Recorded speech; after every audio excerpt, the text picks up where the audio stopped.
Hi students, very good evening. परीक्षा के इस मंच पर आपका स्वागत है। फ्रेंड्स, आज इस सेशन में हम कमिंग जो 69 बीपीएससी एग्जामिनेशन है जिसका टेंटेटिव डेट 30 सितंबर दिया गया है, उससे रिलेटेड कुछ चर्चा के लिए आए हैं। बेसिकली परीक्षा आइडिया की टीम जो है बीपीएससी जो 69th प्री एग्जामिनेशन होने वाला है उससे रिलेटेड कुछ इम्पॉर्टेंट टॉपिक्स और इम्पॉर्टेंट जो हर सब्जेक्ट के इम्पॉर्टेंट टॉपिक्स जो ज़्यादातर जहाँ से क्वेश्चंस पूछे जाते हैं उनको हम कवर करेंगे। और इसी संदर्भ में आज जो हम इंडियन पॉलिटी, जिसमें से आपको ये भी बताएंगे कि किस चैप्टर से कहाँ से ज़्यादातर क्वेश्चन लिए जाते हैं, इस पर आज चर्चा करेंगे। तो अगर हम देखें इंडियन पॉलिटी में, तो इंडियन पॉलिटी के इम्पोर्टेंट जो चैप्टर्स हैं जो कहाँ से क्वेश्चन पूछे जाते हैं इंडियन पॉलिटी, और ये बीपीएससी 69 जो है उसको ध्यान पे रखकर हम लोग ये सेशन लेके चल रहे हैं। इंडियन पॉलिटी में हमने एक जो देखा, जो कहाँ से टॉपिक कवर किया जा रहा है, जहाँ से क्वेश्चन पूछे जा रहे हैं। एक तो आपका प्रीएम्बल है जहाँ से क्वेश्चन पूछे जाते हैं। दूसरा आपका हो गया सिटीजनशिप। इससे भी छोटे मोटे एक दो क्वेश्चंस कभी कभी रहते हैं, एक क्वेश्चन हो जाते हैं। फंडामेंटल राइट जो है आपका, वहाँ से क्वेश्चंस पूछे जा रहे हैं। Directive principle of state policies से क्वेश्चन पूछे जाते हैं। इसके साथ ही आप अगर देखेंगे तो यूनियन में अगर जाएंगे तो यूनियन में प्रेसिडेंट से सवाल पूछे जाते हैं। कैग हो गया, वहाँ से सवाल आते हैं। अटॉर्नी जनरल यहाँ से सवाल आते हैं। इसके अलावा यूनियन में देखेंगे तो सुप्रीम कोर्ट से आर्टिकल के साथ आपको क्वेश्चन डाल दिए जाते हैं। आर्टिकल्स, वेरियस आर्टिकल्स जो हैं इंडियन कॉन्स्टिट्यूशन में regarding to the supreme court, उनसे क्वेश्चंस पूछे जाते हैं। अगर आप स्टेट लेवल पे आ जाएंगे तो स्टेट में जो है वहाँ पर आप देखेंगे स्टेट लेजिस्लेटिव असेंबली, अगर कहीं लेजिस्लेटिव काउंसिल होता है उनसे क्वेश्चन पूछे जाते हैं। जो गवर्नर है इनसे क्वेश्चन पूछे जाते हैं। साथ ही अगर देखें तो जो इमरजेंसी है, नेशनल इमरजेंसी जो हो गया, इनसे क्वेश्चन हो गया। प्रेसिडेंट रूल है, इनसे क्वेश्चंस पूछते हैं ये। और कॉन्स्टिट्यूशनल अमेंडमेंट हम इन पे भी पूरे एक लाएंगे, एक जो फोकस्ड हम चर्चा करेंगे ताकि कम समय में हम ज़्यादा से ज़्यादा अचीव कर लें कॉन्स्टिट्यूशनल अमेंडमेंट। साथ में शेड्यूल्स जो है ये पूछे जाते हैं, और आपके पार्ट्स जो है इनसे क्वेश्चन पूछे जाते हैं। इनसे आपके अक्सर सवाल पूछे जाते हैं पार्ट्स से। तो इस प्रकार अगर आप देखें कि जो इंडियन पॉलिटी में ये जो एरिया आपके हैं, इस एरिया से अक्सर सवाल पूछे जा रहे हैं। और अगर आपको एक बात ये भी बताऊं, बीपीएससी जो पॉलिटी है एक इजी पे अगर अच्छे से कर लिया गया है तो लगभग जो सवाल होंगे आपके, अगर 4-5 या 7-8 सवाल अगर पूछ दिए जाते हैं पॉलिटी से, इजीली आप उनको बना सकते हैं और अपना एक एज ले सकते हैं। इसी तरीके से जो ए सब्जेक्ट जो है पॉलिटी, हम हिस्ट्री को भी लेकर चलेंगे, ज्योग्राफी को भी लेकर चलेंगे, ताकि जो हमारे कैंडिडेट्स जो एस्पिरेंट्स हैं, जो वो एग्जामिनेशन देने जा रहे हैं, वो एक जो क्रैश कोर्स के तरह से उनको कम समय में ज़्यादा से ज़्यादा उनको जानकारी मिल पाए।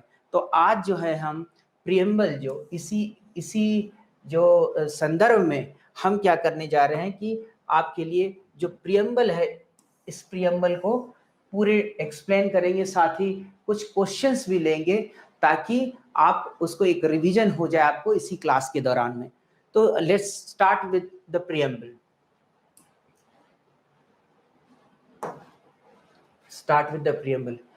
फ्रेंड्स, जो आप ये प्रीएम्बल देख रहे हैं, प्रीएम्बल जो है एक लैटिन वर्ड, जो ये प्रीएम्बल एक लैटिन वर्ड किस लैटिन वर्ड से आया है? ये लैटिन वर्ड है प्रीएम्बुलस। लैटिन वर्ड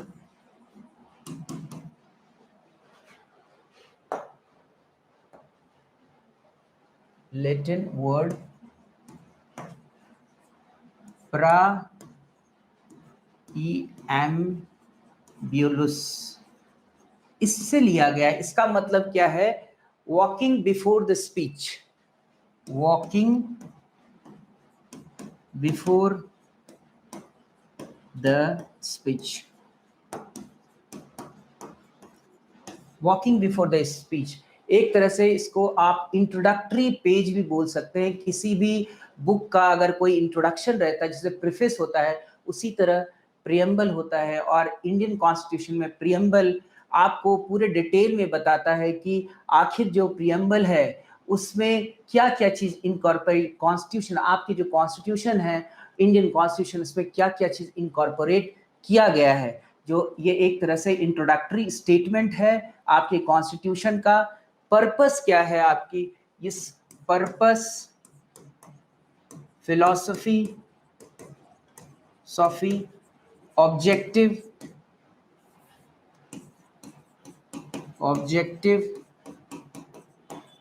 ये सारे चीज को आपको एक समराइज्ड वे में प्रियम्बल में इनकॉर्पोरेट कर दिया गया है, जो कि कॉन्स्टिट्यूशन मेकर जो भी थे, जो कॉन्स्टिट्यूंट असेंबली में मौजूद थे, उन्होंने पूरे डिबेट और डिस्कशन के द्वारा इन चीज़ों को किया था, कॉन्स्टिट्यूशन में लाए थे। और उसी को इस प्रियम्बल में एक समरी फॉर्म में यहाँ पर जवाहरलाल नेहरू के ऑब्जेक्टिव रेजोल्यूशन में इनको एक्सेप्टेड किया गया। तो प्रियम्बल क्या है? एक लैटिन वर्ड जिसको प्रीएम्बुलस, जिसका मतलब है वॉकिंग बिफोर द स्पीच, और ये एक तरह से इंट्रोडक्टरी स्टेटमेंट है और ये बताता है आपकी पर्पस क्या है, कॉन्स्टिट्यूशन बनाने के पीछे का पर्पस क्या है, फिलॉसफी क्या है, यूजेस और एस्पिरेशंस, आपके जो लोगों के एस्पिरेशंस क्या हैं, किस चीज़ को हमको अचीव करना, आइडियाज़ क्या है और ऑब्जेक्टिव क्या है। इन सारे चीज़ों को, आइडियाज़, एस्पिरेशंस, इन सारे चीज़ों को आपकी कॉन्स्टिट्यूशन में इनकॉर्पोरेट किया गया और कॉन्स्टिट्यूशन से ये हमें जानकारी मिलती है। अगर हम कॉन्स्टिट्यूशन इस प्रियम्बल को देखें तो प्रियम्बल को अगर बेहतर समझने के लिए 3 पार्ट में इनको हम देख सकते हैं। आप अगर ये देखें, फर्स्ट ये पार्ट जो यहाँ से लेके यहाँ तक का एक पार्ट आप इसको मान लें, एक। दूसरा पार्ट आप यहाँ से ले लें, दूसरा पार्ट आपका हो जाएगा ये जो एरिया है यहाँ से लेके इंटीग्रिटी तक का एक पार्ट, आप ये एरिया हो जाएगा। थर्ड जो एरिया, जो पॉइंट है, थर्ड पॉइंट आपका ये हो जाता है कि यहाँ पर इस पार्ट को आप थर्ड पार्ट के रूप में 3 तरीके से डिवाइड करके इंडियन इस प्रियम्बल को देख सकते हैं, जो कि एक क्या है, एक ब्लूप्रिंट है आपके कॉन्स्टिट्यूशन का। तो किस तरह से देखें हम? पहला जो पार्ट देखेंगे, we the people of India, इस पॉइंट को ध्यान रखिए, we the people of India. इसका मतलब क्या है? ये क्या कहना चाह रहा है? अगर हम इसको यहाँ से we the people of India और यहाँ से देखेंगे, यहाँ क्या है? Hereby adopt, enact and give to ourselves this constitution. इसका मतलब आपको प्रियम्बल ये बताने चाह रहा है कि जो कॉन्स्टिट्यूशन जो है, कॉन्स्टिट्यूशन कौन, किसने कॉन्स्टिट्यूशन दिया अपने आप को? ये कॉन्स्टिट्यूशन किसी लीडर ने ना देकर आपको जनता ने, अपनी जो वी द पीपल, हम लोगों ने अपने आप को इस कॉन्स्टिट्यूशन को दिया है। तो इससे क्या निकल के आ रहा है कि सोर्स हमारा कॉन्स्टिट्यूशन का क्या है? सोर्स क्या है हमारा कॉन्स्टिट्यूशन का? We the people, we the people source है, ये आपका सोर्स है हमारा वी द पीपल, जो ये बातें डिस्कस। और यहाँ पर ये जो 4 वर्ड है आपको दिए हुए हैं, टू कॉन्स्टिट्यूट इंडिया इनटू, क्या करना है? Sovereign, socialist, secular, democratic Republic. 1 2 3 4 जो 5 आपको वर्ड दिए गए हैं, 5 वर्ड्स, ये क्या शो करता है? ये कॉन्स्टिट्यूशन का नेचर क्या होगा? ये nature of the constitution, nature of the constitution, nature of the constitution के बारे में ये एक्सप्लेन कर रहा है। दूसरा जो ये justice, social, economic and political justice, justice, liberty, equality, fraternity, ये क्या बता रहा है कि आपका जो ऑब्जेक्टिव क्या है, objective of the objectives of the Indian constitution, ये आपको एक्सप्लेन कर रहा है। ये यहां से निकल के आ रहा है कि हमारा इस कॉन्स्टिट्यूशन के पीछे का ऑब्जेक्टिव क्या है, objective to achieve justice, liberty, equality and fraternity. और लास्ट जो चीज आप देख रहे हैं इसमें इंपॉर्टेंट है, this 26th day of November 1949, ये आपको एक्सप्लेन कर रहा है। यहाँ ये पॉइंट से डेट, यहां से किस तारीख को हमने अपने आप को वी द भारत के लोगों ने अपने आप को किस तारीख को ये इंडियन कॉन्स्टिट्यूशन दिया है, दैट इज 26 नवंबर। ये जो डेट है 26 नवंबर 1949, do hereby adopt, enact and give to ourselves this constitution। इस कॉन्स्टिट्यूशन को किसी भी लीडर ने ना देकर, वी द पीपल, जो सोर्स हमारे इस कॉन्स्टिट्यूशन का कौन है, तो है we the people of India, हमारा सोर्स है। तो इस तरीके से अब ये जो वर्ड्स निकल के आए, ये 5 जो ऊपर के वर्ड हैं, जो कि नेचर ऑफ द कॉन्स्टिट्यूशन है, ये ऑब्जेक्टिव है आपका जो अचीव करना चाहते हैं। फाइनली आपको दिया है प्रीएम्बल में लास्ट डेट, कब आपने adopt, enact and give to ourselves this constitution दिया। तो अब हम क्या करते हैं, इन चारों वर्ड को एक्सप्लेन करते हैं और समझने की कोशिश करते हैं। ये 4 वर्ड हम ले लेते हैं और 4 वर्ड में अगर हम देखें तो इस 4 वर्ड को अगर देख लें तो सबसे पहला वर्ड आ जाता है sovereign. Sovereign, we the people of India having solemnly resolved to constitute India into a sovereign। Sovereign का मतलब क्या है? सोवरेन कहने का मतलब है कि सोवरेन किसी भी स्टेट के लिए, एक इंडिपेंडेंट एग्जिस्टेंस के लिए 3 इंपॉर्टेंट चीज होते हैं। उसमें से एक इंपॉर्टेंट एलिमेंट है सोवरेन। स्टेट के लिए जो इंपॉर्टेंट एलिमेंट होता है वो है सोवरेनिटी, किसी भी देश के लिए सोवरेनिटी, पॉपुलेशन और टेरिटरी। ठीक है। अब सोवरेनिटी, 2 तरीके की सोवरेनिटी होती है, एक इंटरनल और एक हो गया एक्सटर्नल सोवरेनिटी। एक्सटर्नल मतलब क्या हो गया कि सोवरेन का मतलब सोवरेनिटी, सॉवरेनिटी का मतलब क्या हो गया कि ये दोनों चीज में डिवाइड कर दिया आपने, इंटरनल, एक्सटर्नल। एक्सटर्नल का मतलब क्या हो रहा है? एक्सटर्नल मतलब होता है कि भारत जो है एक सोवरेन संप्रभु राष्ट्र है, इसका मतलब ये किसी के दबाव में अपने डिसीजंस नहीं लेगा। कोई भी अपनी टेरिटोरियल इंटीग्रिटी, टेरिटरी में, with in the territory of, जो इसकी जो टेरिटरी है उसके अंदर में जो भी काम होगा वो भारत सरकार खुद में इतना सक्षम है, वो अपने डिसीजंस खुद लेंगे, चाहे रिसोर्सेस को लेके हो, चाहे वो फॉरेन अफेयर्स को लेके हो, चाहे अपने डिफेंस, अपने टेरिटरी को, लाइन ऑफ कंट्रोल, इन सब सारे चीजों का डिसीजन। और एक तरह से ये सोवरेन है, चूंकि एक्सटर्नल और इंटरनल इसकी सोवरेनिटी है और ये अपने डिसीजन लेने में खुद सक्षम है। अब ये होता है कि इंटरनल सॉवरेनिटी क्या है? इंटरनल सॉवरेनिटी ये हुई कि अपने अंदर के जो इश्यूज को रिजॉल्व करने में भारत को किसी और के दबाव को झेलना नहीं है। हमारे अंदर में जो भी डाइवर्सिटी के बेसिस पे जो भी टेंशन्स हैं या डाइवर्सिटीज को लेकर जो एस्पिरेशंस और व्यूज हैं लोगों के, ये ऐसा नहीं है कि हमें दूसरों से सुनकर या दूसरों के दबाव में उसके लिए कुछ करना होगा। अभी आप अगर ज्वलंत उदाहरण देख रहे होंगे कि भारत की फॉरेन पॉलिसी इस तरह की मजबूत हो चुकी है, दमदार हो चुकी है कि इवन जो सुपर पावर अमेरिका भी कई बार सोचता है बोलने से। और इसी वजह से जो अभी मोदी जो गए थे अमेरिका, जो होम विजिट था, उसमें इनसे जो यहाँ के मुस्लिम और कॉमनवेल्थ, इन चीजों के बारे में सवाल उतनी पूछे नहीं गए। तो इसका कहने का मतलब है कि इंटरनली हम लोग सोवरेन हैं, इंटरनली जो भारत है वो सक्षम है अपने डिसीजंस लेने को। तो क्या सोवरेनिटी के बेसिस पे जो टेरिटरी है, टेरिटरी, क्या भारत कोई टेरिटरी को ले सकता है और एक्वायर कर सकता है या अपनी टेरिटरी को किसी को दे सकता है? तो हाँ, भारत चूंकि सोवरेन है और सोवरेनिटी की वजह से क्या हो सकता है कि ये जो टेरिटरियल जो टेरिटरी है, कई टेरिटरी नए ले सकते हैं। आपको ख्याल होगा दमन and Diu, Goa, Dadar Nagar Haveli,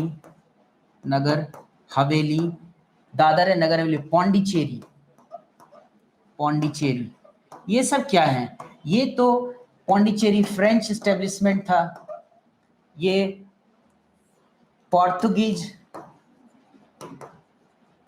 Portuguese territory establishments थे। फाइनली जब क्या हुआ, इंडिया ने क्या किया, इस टेरिटरी को, फॉरेन टेरिटरी को एक्वायर कर लिया।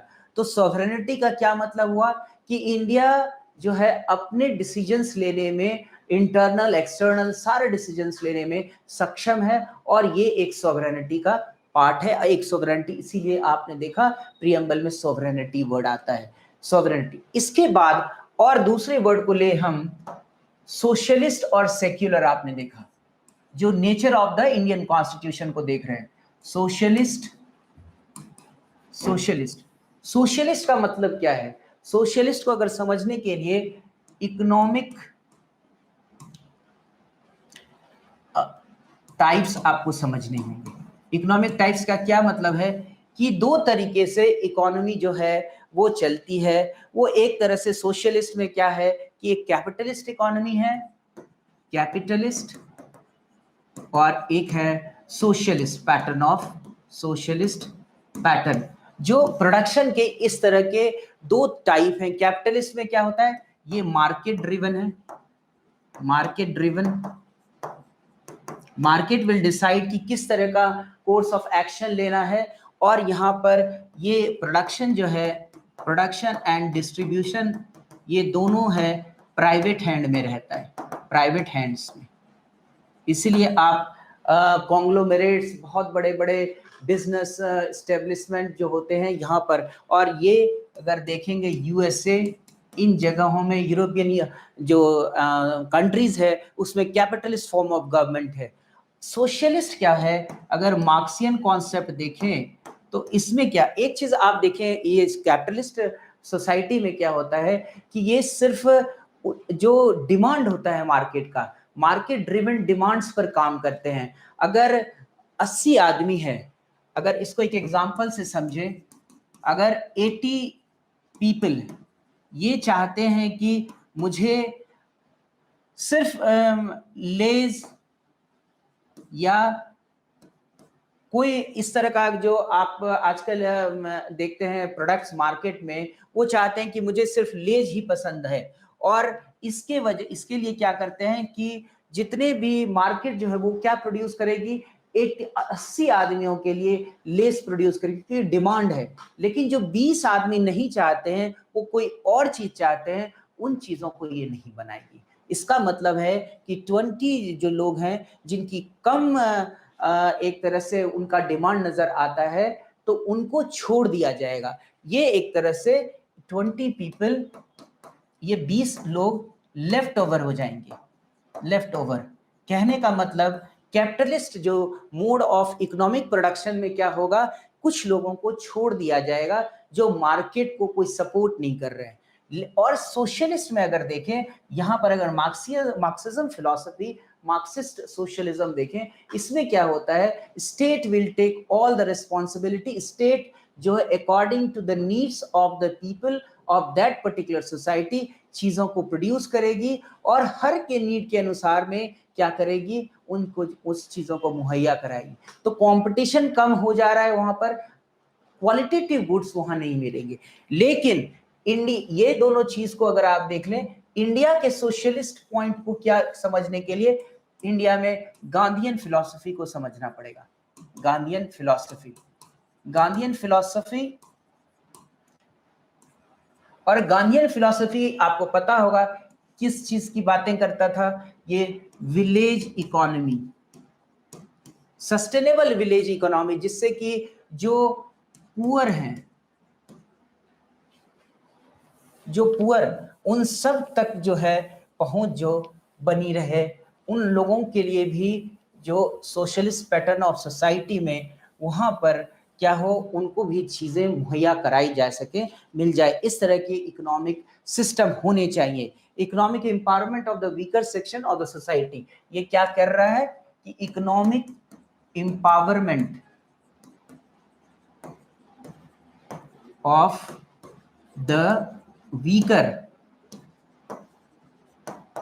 सेक्शन ऑफ द सोसाइटी, इन चीजों के कि हमें समाज के सबसे निचले स्तर जो इकोनॉमिकली इंपावर करना है, weaker section of the society के लिए प्रोविजंस लाना है, जो बिलो पॉवर्टी लाइन पे हैं या अभी बिलो पॉवर्टी लाइन पे हैं, जो इस तरह से अपने रिसोर्सेज को उनको मुहैया नहीं हो पाया है कि अपना इकोनॉमिक जो एडवांसमेंट कर पाए, तो उनके लिए सोशलिस्ट पैटर्न ऑफ सोसाइटी, जो गांधीयन फिलॉसफी को हमने अपनाया, और हमने गांधीयन फिलॉसफी तो हमारी जो सोशलिस्टिक पैटर्न ऑफ सोसाइटी है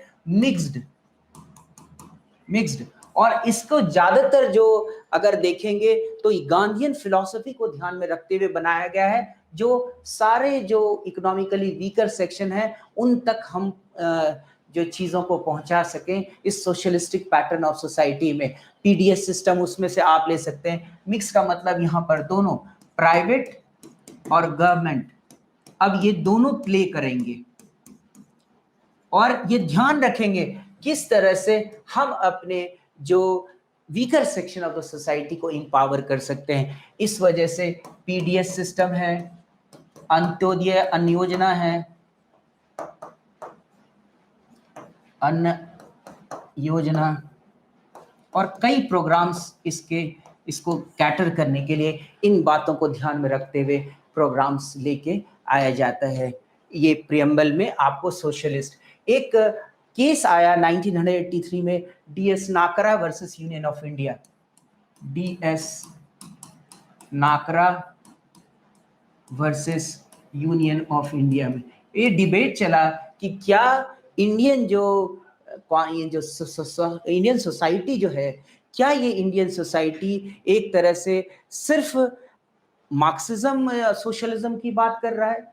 तो इसमें ये चला कि ये ब्लेंड ऑफ क्या है, मार्क्सिज्म सोशलिज्म, मार्क्सिस्ट सोशलिज्म और गांधीयन सोशलिज्म का ब्लेंड है। इसीलिए इसको हम जो कहते हैं democratic socialism, democratic socialism.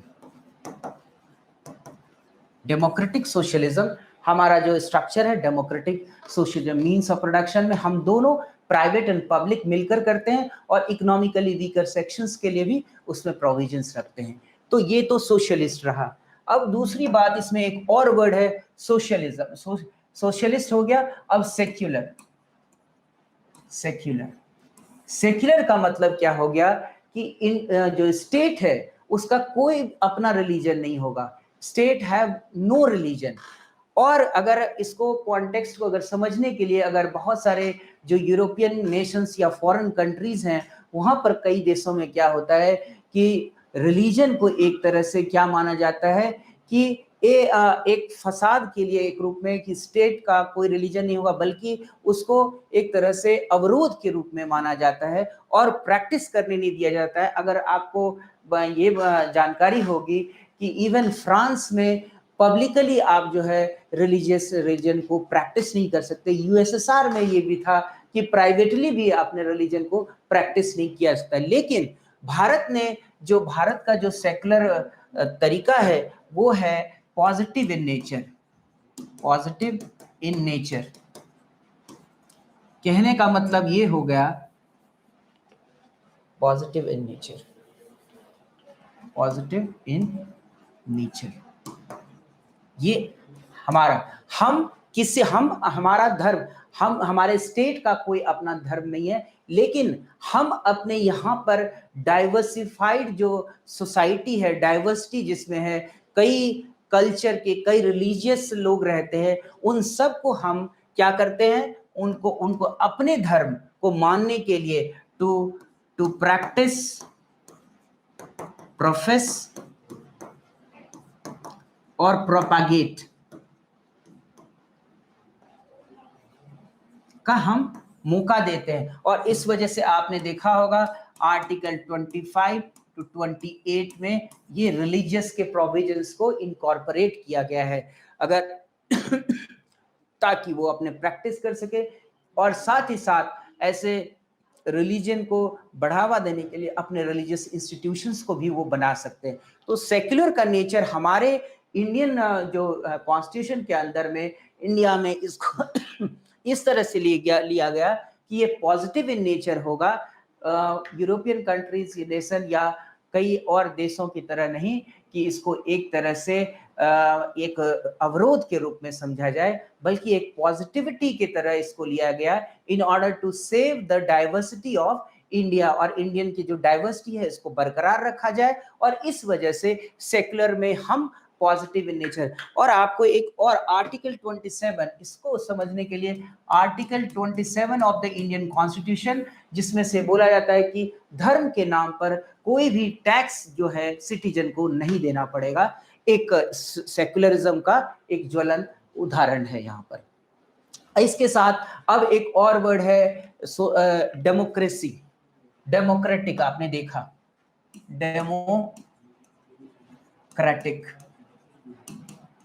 Democratic, तो ये दोनों मिलकर क्या बन जाता है, रूल ऑफ द पीपल।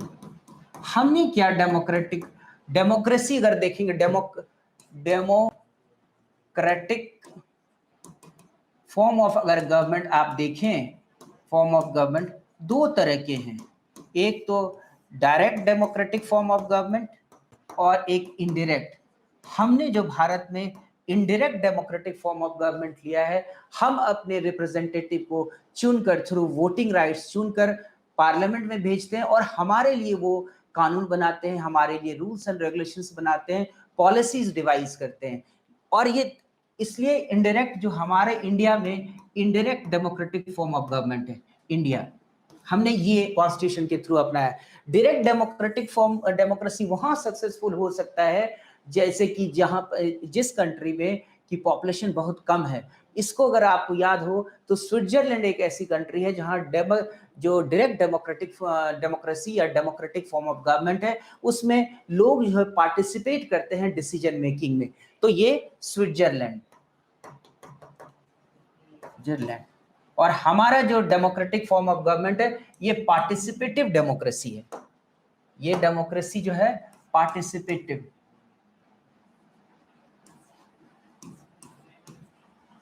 और पार्टिसिपेटिव रिप्रेजेंटेटिव।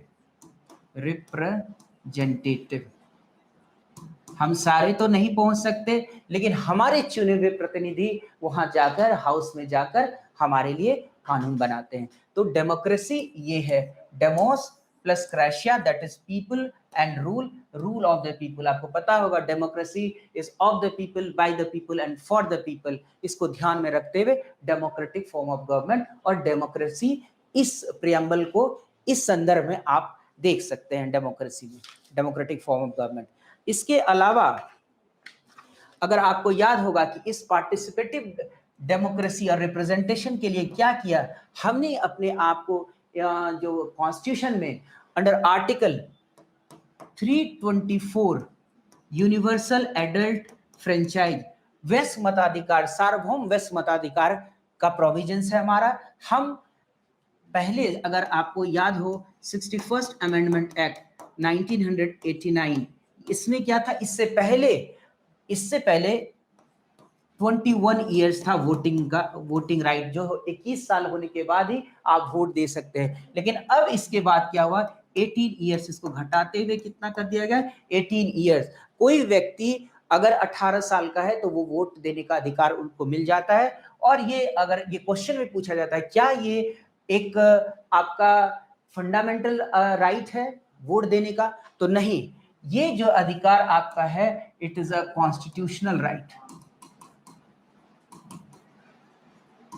और कॉन्स्टिट्यूशनल राइट है, not a fundamental right, not a fundamental right. तो ये सवाल आपको आता है और ये एक जो आप देख रहे हैं 61st अमेंडमेंट एक्ट 1989, ये भी सवाल पूछे जाते हैं प्रीएम्बल से, अगर डेमोक्रेटिक जो फॉर्म ऑफ गवर्नमेंट में कब आपको अधिकार 18 इयर्स का वोटिंग राइट्स आपको दिया गया। तो ये तो आपका डेमोक्रेसी है। इसके बाद एक और वर्ड है रिपब्लिक। ये सारे प्रीएम्बल्स के जो प्रीएम्बल में जो टॉप में आपने देखा था, तो वो स्ट्रक्चर जो है, क्या हमारा जो स्ट्रक्चर हमने लिया है, इन सब के बारे में बताता है। रिपब्लिक दो तरीके का है। रिपब्लिक होता है एक मोनार्की और एक होता है कॉन्स्टिट्यूशनल हेड। और ये कॉन्स्टिट्यूशन में उसके लिए प्रोविजंस बनाया जाता है और प्रोविजंस बनाकर इनको हम इलेक्ट करते हैं और ये रिपब्लिक होते हैं। रिपब्लिक। भारत एक गणराज्य है कि यहाँ पर गणराज्य क्या है, इलेक्टेड है, इलेक्टेड, और ये प्रेसिडेंट जो है। लेकिन मोनार्की में क्या होता है, मोनार्की में जो हेरिडिटरी, ये क्या होते हैं, हेरिडिटरी, वंशानुगत चलता रहता है मोनार्की। राजा का बेटा, फिर राजा का बेटा राजा बनेगा, इस तरह से जो यूनाइटेड किंगडम में, यूके में देखते हैं। और हमने इस प्रोविजंस को नहीं लिया। इंडिया ने क्या लिया है, कॉन्स्टिट्यूशनल हेड के बारे में बात करते हैं, जो कि इलेक्ट होके वहां पर आता है थ्रू, आप देखे होंगे प्रेसिडेंट का जो इलेक्शन है वो उस प्रोविजंस के थ्रू वो आते हैं। और रिपब्लिक यहाँ पर इस तरह का इलेक्टेड। तो रिपब्लिक का क्या मतलब हुआ, आप ये देख लें। ठीक है, अब जो है ये तो आपका था कि ऑब्जेक्ट आपके क्या फॉर्म्स थे और नेचर क्या था हमारे इंडियन कॉन्स्टिट्यूशन का, इसके बारे में आप इन 5 शब्द को आपने देखा। अब हम देखते हैं कि जो हमारा ऑब्जेक्टिव क्या था, इस प्रीएम्बल को लाने के जो ऑब्जेक्टिव्स दिए हैं, justice, liberty, equality and fraternity, उसके क्या मायने हैं। ये ऑब्जेक्टिव्स, अगर ऑब्जेक्टिव्स देखें, क्या क्या ऑब्जेक्टिव है, जस्टिस, ठीक, उसके बाद लिबर्टी, इक्वालिटी, फ्रेटर्निटी, ठीक, फ्रेटर्निटी। जस्टिस का मतलब क्या है कि जस्टिस किस तरह की, 3 तरह की जस्टिस के बारे में बात यहां होता है। क्या क्या जस्टिस है, सोशल, इकोनॉमिक, पॉलिटिकल जस्टिस। अगर आपको बताऊं कि ये तीनों जो है, जो रशियन रिवॉल्यूशन 1917 से वहां के फिलॉसफी को लेते हुए हमने इसको इनकॉर्पोरेट किया है इंडियन कॉन्स्टिट्यूशन में, और इस प्रीएम्बल में इसको जगह दिया है, social, economic and political. Social का मतलब क्या हो गया, क्या आपको पता होगा, जो इंडियन जो कॉन्स्टिट्यूशन मेकर थे उनको ये पता था कि एज ओल्ड जो ट्रेडिशन है, अनटचेबिलिटी और इनइक्वालिटीज, जिसके वजह से कई कम्युनिटी जो है यहाँ पर सोशली ऑस्ट्रेसाइज हैं, उनको वो जगह नहीं मिल पाया जो उनको मिलना चाहिए था। तो that is a form of inequality, और इनइक्वालिटी के वजह से कई जो विसंगतियां समाज में आई। तो जो जस्टिस, अगर हमें अपने कॉन्स्टिट्यूशन के द्वारा अगर हम उनको जस्टिस नहीं दे सकते, तो फिर तो कॉन्स्टिट्यूशन का कोई बात नहीं रह जाएगा। इस वजह से to provide equality to them, जो एज ओल्ड जो सिस्टम से, जो ट्रेडिशनल सोसाइटी के सिस्टम से कास्ट बेस्ड जो इनइक्वालिटी डेवलप हुआ, उनको कैसे दूर किया जाए, इसके लिए सोशल जस्टिस का कॉन्सेप्ट आया। और सोशल जस्टिस में क्या, जो डिप्रेस्ड क्लास है, डिप्रेस्ड,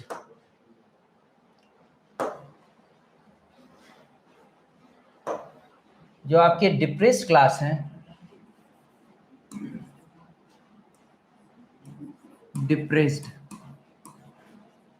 वुमेन, उनको कैसे मौका दिया जाए, उनके सोशल अपलिफ्टमेंट कैसे किए जाए, इन चीजों को यहाँ पर जस्टिस में इनकॉर्पोरेट किया गया है। और इसके लिए आपने क्या किया, कुछ प्रिविलेजेज उनको देने हैं, प्रिविलेजेज और रिजर्वेशन,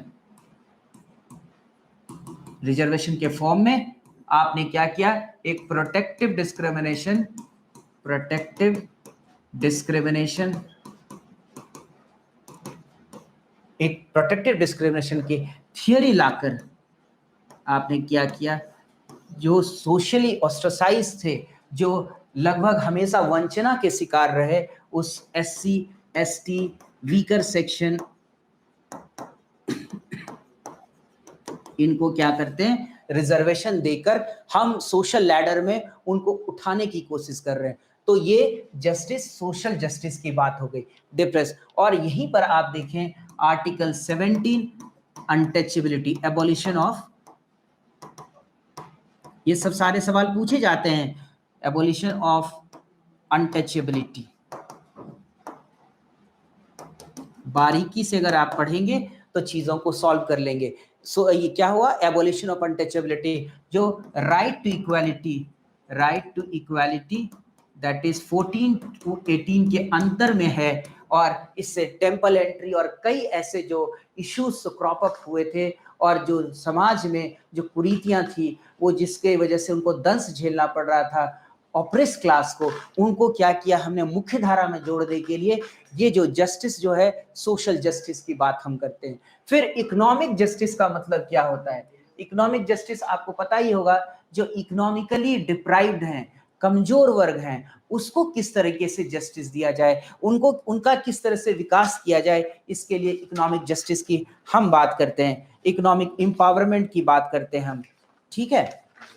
तो अगर देखें इकोनॉमिक जस्टिस को, तो इस तरह की जस्टिस, और इससे निकल के क्या आता है इकोनॉमिक जस्टिस से, अगर देखें इकोनॉमिक जस्टिस के लिए पहले, सबसे पहले जो समाज में क्या था कि जमींदारी प्रथा, जमींदारी प्रथा का मतलब कई लोगों के पास बहुत बड़ी जो लैंड होल्डिंग थी उनके पास, तो सरकार ने through first constitutional amendment, first constitutional amendment act 1951, इसके द्वारा उन्होंने क्या किया, एबॉलिशमेंट ऑफ, उन्होंने किया, एबॉलिश कर दिया जमींदारी प्रथा को, जमींदारी सिस्टम। और कोई भी प्रोविजंस जो इस जमींदारी को रिलेटेड है, लैंड के रिलेटेड है, उसको schedule 9 of the Indian constitution में लेके आ गए।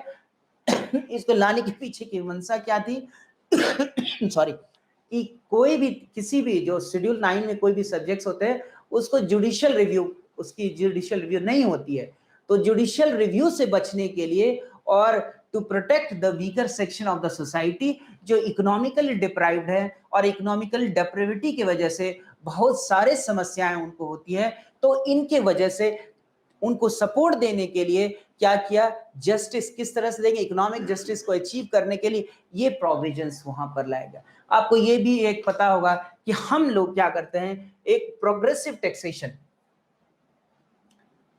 हम progressive taxation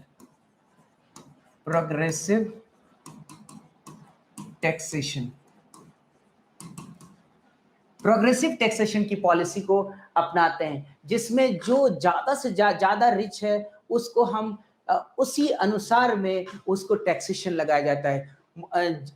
more the economically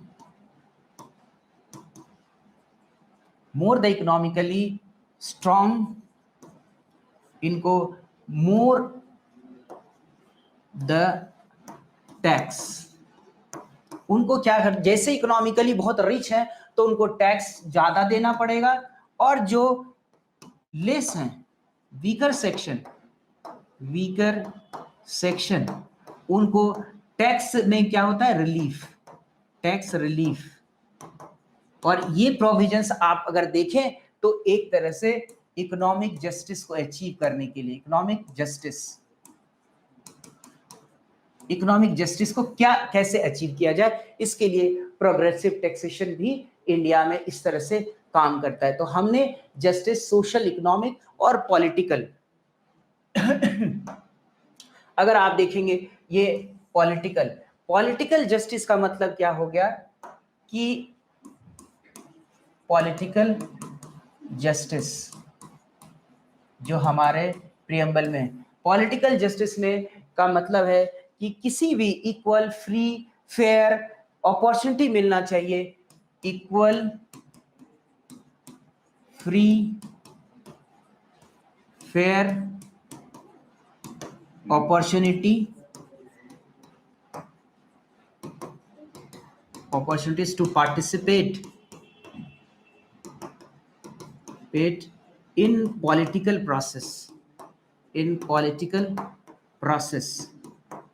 कहने का मतलब ये हो गया कि हर एक वर्ग, हर एक समुदाय को एक तरह इक्वल, फेयर और फ्री अपॉर्चुनिटी होना चाहिए जो भी पॉलिटिकल प्रोसेस है उसमें पार्टिसिपेट करने का। इसको ध्यान रखते हुए पहले अगर आपको याद हो आर्टिकल हमने क्या किया 324, जिसमें कि यूनिवर्सल एडल्ट फ्रेंचाइज, सार्वभौम मताधिकार दिया। अगर थोड़ा पीछे में अगर आपको जानकारी होगा कि इंडियन कॉन्स्टिट्यूशन में जब 1950 से पहले ये एक क्या सबको सार्वभौम मताधिकार का अधिकार था? नहीं, वहां पर जो वीकर सेक्शन थे, जो गरीब थे, जो अशिक्षित थे, महिलाएं, उनको वोट देने का अधिकार नहीं था। गांधी जी ने यंग इंडिया 1931 में उन्होंने लिखा था कि मुझे ताज्जुब होता है और मुझे बहुत खेद है इस बात का कि जो लोग जो ईमानदारी से काम कर रहे हैं लेकिन सिर्फ उनका अपराध ये है कि वो गरीब हैं, इसके वजह से उनको वोटिंग का अधिकार नहीं दिया गया है। तो इन चीजों को इनकॉर्पोरेट करते हुए इंडियन कॉन्स्टिट्यूशन में पॉलिटिकल जस्टिस के बात यहां पर की गई है। ठीक है, आई होप आप इस पे क्लियर हो गए होंगे। अब अगर आप देखें तो पॉलिटिकल जस्टिस भी हो गई। अगर इन चीजों को जानने के लिए जस्टिस जो कि सोशल पॉलिटिकल जस्टिस, क्या क्या पॉइंट था? Social justice, political, economic justice, political and economic justice. ये जो सारे जस्टिस हैं, अगर आपको देखना है कि ये क्या है तो सोशल इकोनॉमिक जस्टिस जो है, सोशल और इकोनॉमिक प्लस इकोनॉमिक जस्टिस, ये दोनों मिलकर क्या होते हैं? जस्टिस। ये दोनों मिलके आपके लिए क्या है? इसको डिस्ट्रीब्यूटिव जस्टिस बोलते हैं, डिस्ट्रीब्यूटिव जस्टिस, डिस्ट्रीब्यूटिव जस्टिस। और अगर देखना है हमें कहां पर ये पाए जाएंगे, social, political, economic, social and political justice अगर आपको देखना है तो आपके फंडामेंटल राइट्स में ये सारे प्रोविजन अचीव कराने की कोशिश की गई है, सोशल और पॉलिटिकल। अगर इकोनॉमिक जस्टिस की बात अगर देखें, directive principle of state policies में इसी पे ऊपर चर्चा होती है, किस तरह से जो वंचित समुदाय हैं या economically deprived section of the society है, उसके लिए क्या क्या स्टेट एक्टिविटीज करे या स्टेट करे ताकि उनको एक पेडेस्टल पे, एक प्लेटफॉर्म पे लाया जा सके, उनके बीच इक्वालिटी मैनेज की जा सके। और जब इक्वालिटी होगी तो जस्टिस भी होगा। क्यों? क्योंकि equality and justice both are coterminous, that is synonymous to each other. अगर जहां जस्टिस है वहां इक्वालिटी होगी, इक्वालिटी। और अगर इक्वालिटी नहीं है मतलब इनइक्वालिटी है तो वहां जस्टिस भी नहीं होगा। तो ये आप वहां से चीजों को जस्टिस के बारे में ऑब्जेक्टिव जो हमारा जस्टिस था। अब हम देखते हैं जस्टिस के बाद जो पॉइंट आता है social, economic and political. Social justice हो गया, इकोनॉमिक जस्टिस, पॉलिटिकल जस्टिस, और तीन और चीज क्या था? Liberty, equality and fraternity. Liberty,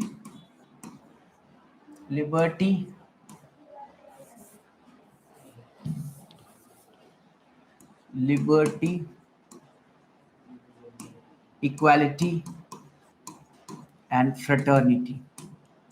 ये फ्रेटर्निटी, ये अगर वर्ड आप देखेंगे रूजो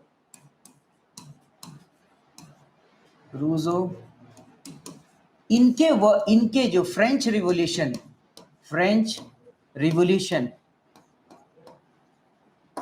ये पॉलिटिकल थिंकर, इनका ये कॉन्सेप्ट है कि man are born free but is an iron everywhere, हर समय किसी न किसी चेन में बंधा रहता है।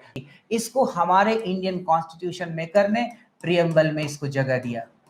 प्रियम्बल में किसको? Liberty, equality and fraternity. और लिबर्टी किस तरह की लिबर्टी? हमारी लिबर्टी है क्या? लिबर्टी, अगर आप देखें, liberty of thought, expression,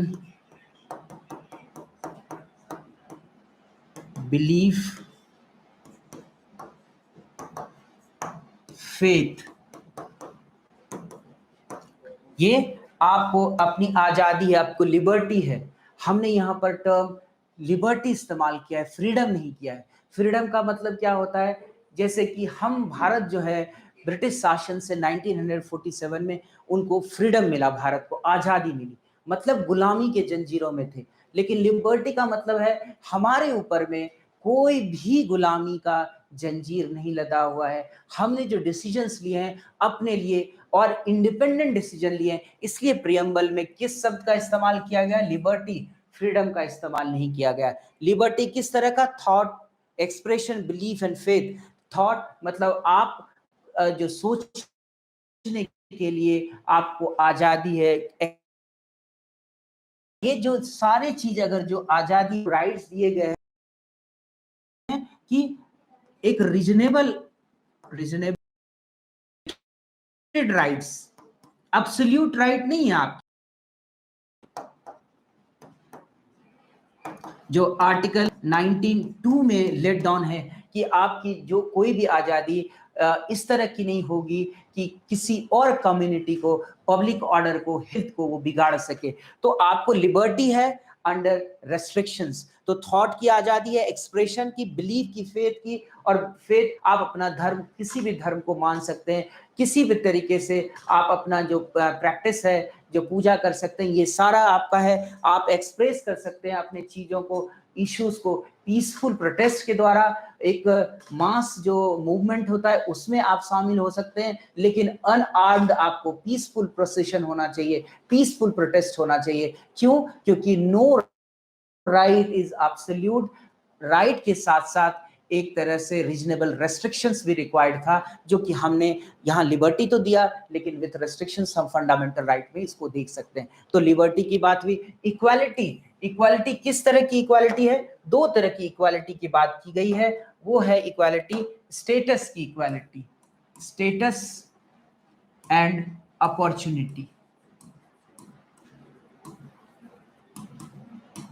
status and opportunity, status and opportunity मतलब हर लोगों को, हर व्यक्ति को, उसको इस तरह की व्यवस्था हम स्टेट बनाएगी ताकि वो अपने आप को, उसको अपॉर्चुनिटी मिले, अपने आप को, अपने समुदाय को, हर जो वो चाहता है, जो विद इन हिज और हर जो लिमिट और बाउंड्रीज उसके साथ, और उसको लेकर वो अपॉर्चुनिटी उसको मिले, फेयर हो और फ्री अपॉर्चुनिटी उनको मिले, स्टेटस ग्रो करने का स्टेटस। और हम देखते हैं कि इससे अपॉर्चुनिटी, अगर आप देखें तो क्या क्या आपको मिल रहा है यहाँ से अपॉर्चुनिटी में।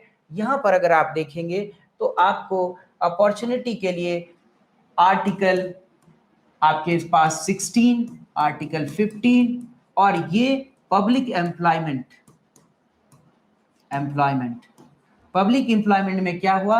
आपको मौका दिया जाएगा, even schedule caste, schedule tribe, OBC, सारों को उसके कमेंसुरेट एडमिनिस्ट्रेटिव एफिशिएंसी को ध्यान में रखते हुए उनको अपॉर्चुनिटी प्रोवाइड किया जाएगा। जो वीकर सेक्शंस हैं, इकोनॉमिकली डिप्राइव्ड हो गए, या एक तरह से जो एज ओल्ड ट्रेडिशनल जो वंचना के शिकार हैं, उनको क्या किया? आपने अपॉर्चुनिटी दिया। और ये क्यों कर रहे हैं? क्योंकि आप मान के चलती है ये भारत सरकार, और भारत में क्या है, इतनी डाइवर्सिटी है, इसमें जो रिलीजियस डाइवर्सिटी हो गया, लैंग्वेज बेस पे डाइवर्सिटी है, इसके साथ कल्चरल डाइवर्सिटी है, रीजनल डाइवर्सिटी है, बहुत सारे डाइवर्सिटी को हमारे ये मान के चला गया हमारे कॉन्स्टिट्यूशन मेकर ने कि ये हमारी डाइवर्सिटी जो है एक हमारे लिए क्या एक हार्मोनियस चीज होना चाहिए, ना कि इसके लिए लड़ाई हो या कॉन्फ्लिक्ट हो। तो उसके लिए क्या किया जाएगा, जो भी एक प्रोविजन क्रिएट कर दिया गया कि इक्वालिटी सबको मिलना चाहिए,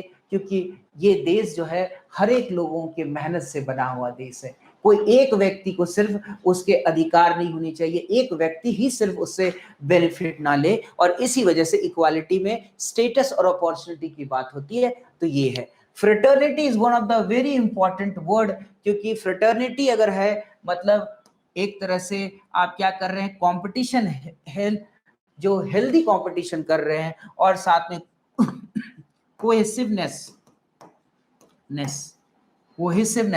कोहेसिवनेस के साथ साथ आप क्या करते हैं, एक दूसरे के साथ जो कम्युनिटी जो है मिलकर रहती है। तो फ्रेटर्निटी में क्या होगा, पीस सिक्योरिटी बनी रहेगी, जो इंटरनल पीस को भी डिस्टर्ब नहीं करेगा। इससे क्या होगा, हमारा कॉन्स्टिट्यूशन भली भांति एक पीसफुल तरीके से जो सोसाइटी के जो इश्यूज को रिजॉल्व करते हुए, और सोसाइटी में जो लोग रहते हैं उनके बेनिफिट के लिए सब लोग क्या कर सकते हैं, एक पॉजिटिव नोट पे आगे बढ़ सकते हैं। इसके लिए एक fraternity is one of the important word. तो प्रियम्बल में हमने ये देखा, फ्रेटर्निटी की बात की। अब इसके बाद फाइनली हम जाते हैं कि कब ये डेट, जो हमारा डेट क्या था, डेट जब बना वो दैट इज 26 नवंबर 1949। इसको हमने क्या किया, do hereby adopt, enact and give to ourselves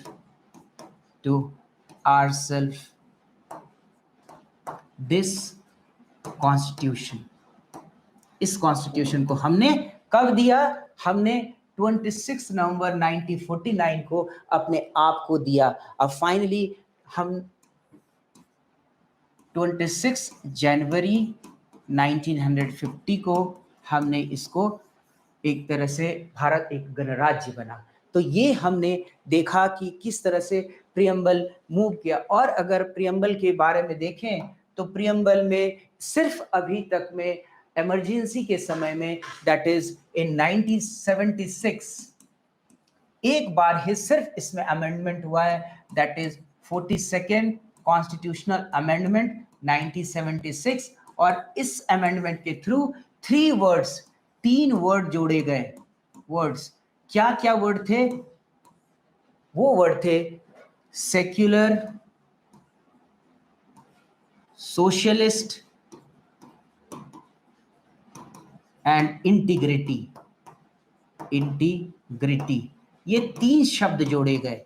और ये शब्द क्यों जोड़े गए थे, जो 3 वर्ड्स आप देख रहे हैं ये इस प्रियम्बल में जोड़ा गया 42nd कॉन्स्टिट्यूशनल अमेंडमेंट 1976 को। क्यों, अगर ये 2 वर्ड देखें आप, सेक्युलर एंड सोशलिस्ट। सेक्युलर का मतलब आप आर्टिकल 25 to 28 आप देख सकते हैं, ठीक है। सेक्युलर सर्वधर्म, जो इंडिया का जो है स्टेट का अपना कोई भी धर्म नहीं होगा। जैसे आप देखिए कि पाकिस्तान, अफगानिस्तान और बांग्लादेश हमारे जो पड़ोसी हैं वो एक थियोक्रेटिक स्टेट है। थियोक्रेटिक का मतलब state has its own religion, state का धर्म है इस्लाम को उसने अपना धर्म माना है। अगर श्रीलंका को देख लें और भूटान को देख लें तो उसने क्या किया, बुद्धिज्म एज ए स्टेट उसका धर्म है। लेकिन भारत ने इसको अडॉप्ट नहीं किया। भारत ने क्या किया है कि पॉजिटिवली सारे धर्म को ये लेकर चलते हैं, और कोई इसका अपना कोई धर्म नहीं है। हर एक व्यक्ति को, हर एक जो यहाँ पर लोग रहते हैं उनको अपने धर्म को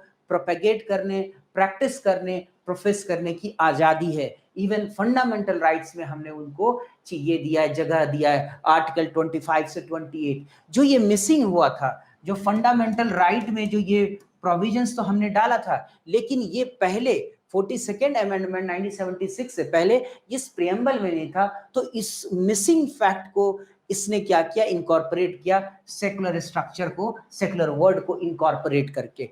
फिर सोशलिस्ट जो था, इस वर्ड को अगर देखेंगे तो आपको पता चलेगा, सोशलिज्म की तो बात चल रही थी, मिक्स्ड इकोनॉमी की। गांधीयन जो डेमोक्रेटिक जो तरीका है इस तरीके से जो हम सोशलिस्टिक पैटर्न को हमने माना था, मिक्स्ड इकोनॉमी, प्राइवेट और पब्लिक, जो हम देखते हैं directive principle of the state policy, वो मिसिंग था। इस वजह से हमने इसको किया, इनकॉर्पोरेट कर लिया, किसमें? प्रियम्बल में। अब हम देखें कि क्या प्रियम्बल जो है, ये बार बार एक सवाल उठता है कि whether preamble is a part of the Indian Constitution, और अगर है, if yes, can it be amendable, और इसी के कॉन्ट्ररी अगर नहीं है, if not then what? और इसी आंसर को ढूंढने के लिए दो ऐसे इंपॉर्टेंट लैंडमार्क जजमेंट हैं जो आपको इसके बारे में पूरी डिटेल देगा। क्या प्रियम्बल इंडियन कॉन्स्टिट्यूशन का पार्ट है? ये इस वजह से ये मुद्दे उठे क्योंकि प्रियम्बल को जो है फाइनली ऑब्जेक्टिव रेजोल्यूशन, जो हमारा प्रियम्बल जो आया, प्रियम्बल के objective resolution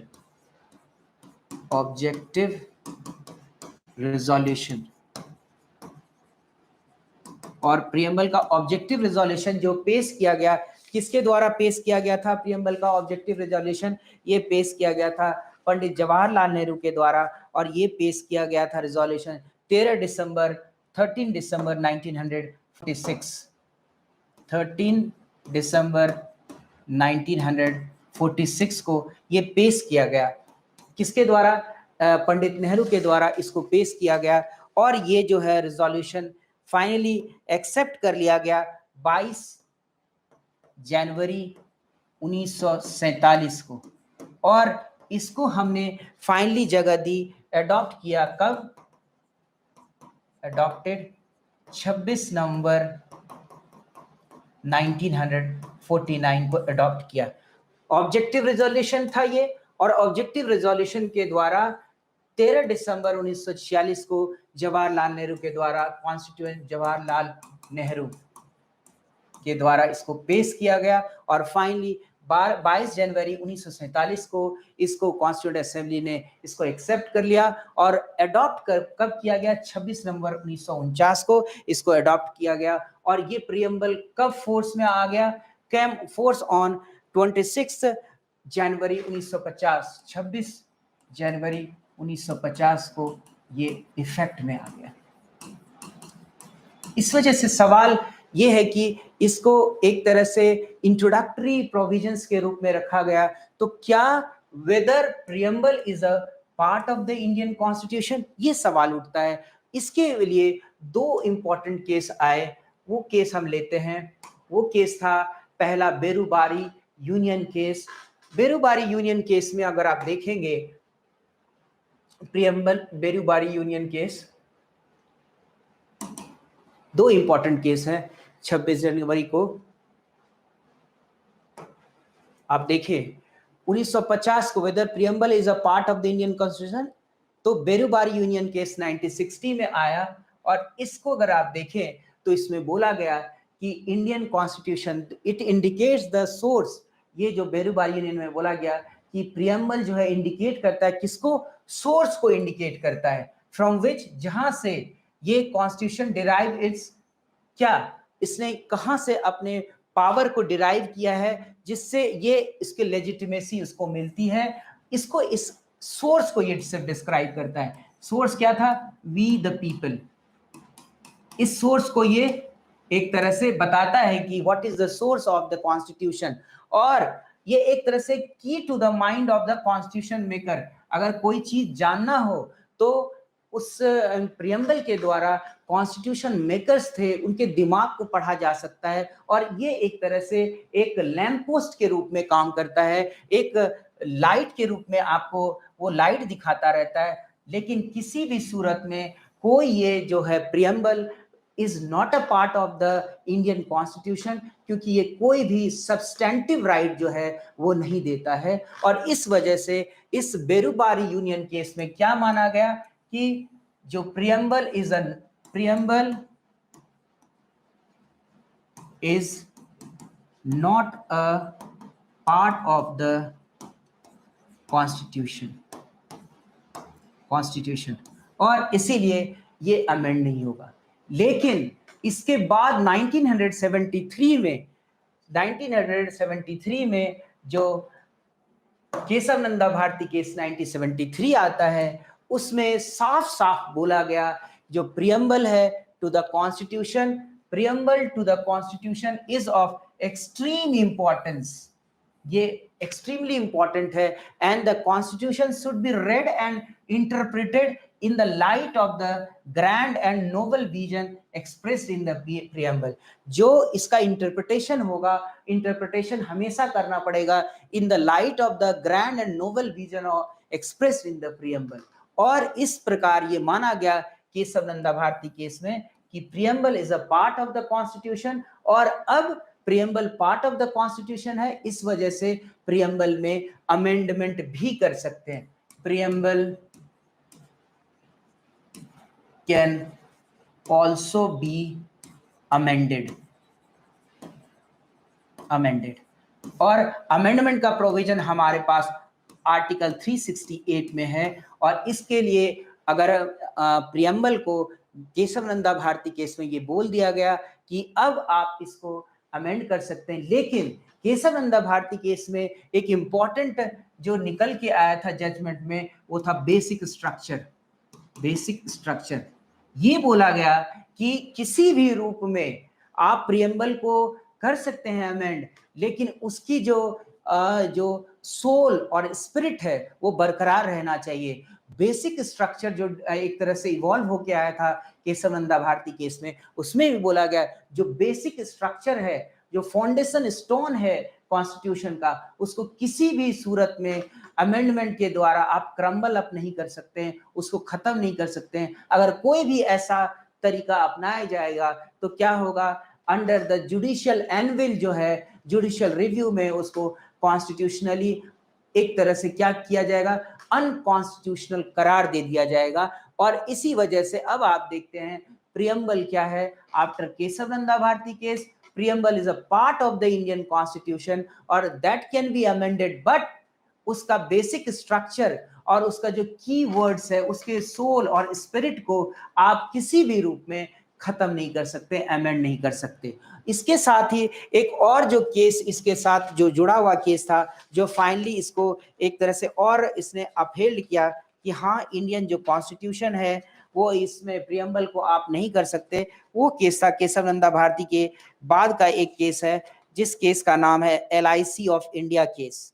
LIC of India case, जिसमें माना गया LIC ऑफ इंडिया केस 1995, जिसमें माना गया कि ये जो केशव नंदा भारती के केस को, जो जजमेंट को, रेशियो को, इस रेशियो को जो कि preamble is a part of the constitution, finally इसमें भी अपहेल्ड कर दिया गया LIC ऑफ इंडिया केस में 1995 में। अब जो प्रेजेंट जो अंडरस्टैंडिंग है, प्रेजेंट पोजीशन ये है कि preamble is a part of the Indian constitution. तो ये तो था हमारा प्रियम्बल। इसमें अब जो है हम ये ले लें कि प्रियम्बल को अगर एक बार दोबारा देख लें पूरे तरीके से, एक बार पूरा डिटेल में अगर देख लेगा, एक सरसरी निगाह दौड़ा ले जो हमने किया अभी प्रियम्बल को, तो preamble the constitution of India में जो प्रियम्बल के 3 आपको बताया मैंने, 3 पॉइंट से देख लीजिए। वी द पीपल यहां तक एक देख लीजिए जो कि बताता है नेचर ऑफ आवर कॉन्स्टिट्यूशन, ये इसके बारे में बताता है नेचर क्या है। तो इसमें sovereign, socialist, secular, democratic Republic की बात की गई है। इसके बाद ये जो लाइन है यहां तक आप देख रहे हैं, ये जो आपके ऑब्जेक्टिव्स क्या रहे, आपके विजन्स क्या रहे, ऑब्जेक्टिव्स और एस्पिरेशंस, इनके बारे में डिटेल डिस्कशन करता है। यहाँ पर ये जो वर्ड है जस्टिस, लिबर्टी, इक्वालिटी, फ्रेटर्निटी, और ये जो देख रहे हैं 26 डे, ये 26 नवंबर 1949 ये जो है डेट दिया गया, जिसमें कि आपने क्या किया, do hereby adopt, enact and give to ourselves this constitution. Friends एक चीज देखिएगा, जो क्वेश्चन पूछते हैं वो हूबहू सॉरी आपको दे देंगे कि ये इसके क्रम को बताएं आप कि किस क्रम में, sovereign, socialist, secular, democratic, Republic, इस क्रम को आपको याद रखना है। इसी क्रम में क्वेश्चन भी पूछ दिए जाएंगे कि ये जो पूरे एक जंबल ऑर्डर में दे दिए जाएंगे और इसको करेक्ट आपको करना पड़ेगा। तो इस तरीके से सवाल यहां पर पूछे जाएंगे। जस्टिस किस तरह, कितने जस्टिस हैं, social, economic and political justice. तो 3 जस्टिस की बात करते हैं, 3 जस्टिस, 3 जस्टिस होंगे, सोशल, इकोनॉमिक, पॉलिटिकल जस्टिस 3 हो गए। यहां पर लिबर्टी कितने लिबर्टी है, thought, expression, belief, faith and worship, 5 type of क्या है, लिबर्टी, 5 टाइप्स ऑफ लिबर्टी के बारे में बात करता है। इक्वालिटी, इक्वालिटी किस बात, status and opportunity, 2 type of equality के बारे में बात किया जा रहा है। और अब fraternity, unity and integrity of the nation, क्या क्या वर्ड, नए वर्ड जोड़े गए इसमें, सोशलिस्ट और सेक्युलर, किस अमेंडमेंट के बाद जोड़ा गया, that is 42nd constitutional amendment act 1976 से ये 2 शब्द को जोड़ा गया। और एक और शब्द था, दैट इज इंटीग्रिटी, 3 वर्ड को जोड़ा गया, 3 words, socialist, secular, integrity, 3 word जोड़े गए। ठीक है, इन चीजों को ध्यान रखिएगा। डेट कब था, ये डेट जो है पूछा गया। तो सवाल ऐसे आ सकते हैं और आते हैं कई बार कि इनके जंबल ऑर्डर दे दिए जाएंगे, आपको ठीक करने पड़ेंगे। जस्टिस कितने तरीके की जस्टिस की बात कर रहे हैं, तो 3 तरह की जस्टिस की बात कर रहे हैं। लिबर्टी जो है कितने तरह की है, 5। इक्वालिटी 2 तरीके के, ये एकदम आप विजन के मोड पे आप कर सकते हैं। कब आया था 42nd constitutional amendment 1976, socialist, secular, integrity. एक और बात कि प्रियम्बल को आप एनफोर्शियबिलिटी नहीं है, इनफोर्शियबिलिटी इसकी नहीं है, not enforceable, not enforceable in the court of law. जिस तरह से फंडामेंटल राइट्स आप इसको एनफोर्शियबल कर सकते हैं कोर्ट ऑफ द लॉ में, अगर आपकी किसी भी फंडामेंटल राइट का वायलेशन होता है तो थ्रू रिट्स आप जा सकते हैं high court, supreme court, high court में अंडर आर्टिकल 226 के अंदर जा सकते हैं, सुप्रीम कोर्ट में आर्टिकल 32 के अंदर आप जा सकते हैं वहां पर, अगर आपके फंडामेंटल राइट का वायलेशन हो रहा है। कहने का मतलब है कि आप वहां पर जुडिशियल रिकोर्स ले सकते हैं। लेकिन अगर कोई भी वर्ड जो प्रियम्बल में दिया गया है और अगर प्रियम्बल के वर्ड्स का अगर कोई वायलेशन हो रहा है किसी भी रूप में, तो वो जो है उसकी वजह से आप वाद लेकर नहीं जा सकते हैं, वो वहां पर इनफोर्शियबल नहीं होगा। तो ये जो पॉइंट है आपको यहाँ पर देखना चाहिए, याद रहना चाहिए।